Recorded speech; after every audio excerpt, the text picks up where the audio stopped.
I think perseverance is very important.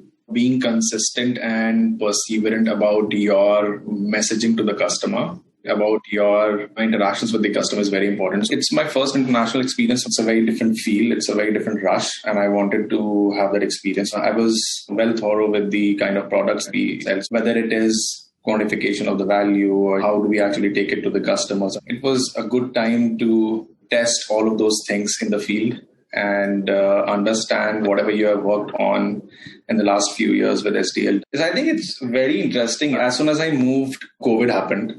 In B2B business, sales always happen because the deal size is pretty big. You're dealing with a company. It's a whole business that needs to buy a product.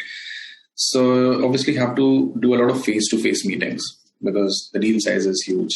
So the core thinking about sales is how many times you are able to meet the customer, how many times you are able to take him out. Nothing was possible, right, because of COVID. It was a new market for us. We did not know any customer. No customers of ours knew about us. There was limited face time with the customers. So it was pretty challenging, I would say. But all in all, it has been really fun. It was not a very regular thing to do. So if it's not regular, it's always fun. It doesn't take 2-3 meetings to actually convert a business. General sales time is somewhere in the range of 6 months, 8 months. So 2 of the tenders that we participated in for 2 of the leading tier 1 telcos in Australia, the whole process went on for, I would say, 8 months. So, you can't meet the customers. You have to keep the conversation going. You have to be on the top of their mind all the time. You have to let them know of your submission. I mean, all of those things. That whole navigating through all the hurdles and then eventually getting a win is and was the most exciting part. We have had 4 wins. To get all of those wins, there was a lot of thing that was done in the background, like setting up the company, setting up the warehousing unit and all of those things. So it was exciting, but I loved it.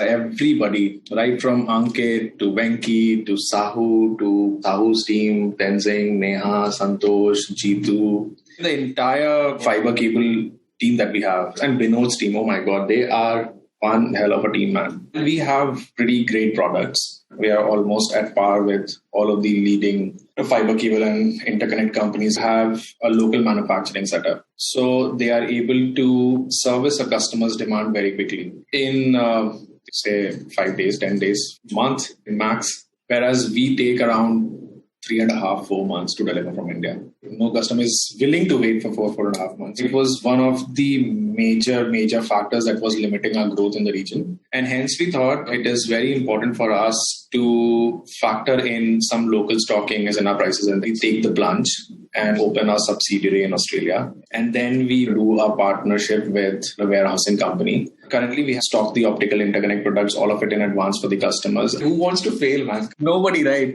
So once you have been given a task, I definitely did not want to fail, for sure. Maybe the deal sizes don't look that big at this point in time, but I'm very sure that we can scale up from here very quickly. What kept me going is the thought that I knew seek all the help in the world required, maybe from anybody for that matter. Yeah, fear of failure plus the rush that you get when you win. It's a very fine balance between the two.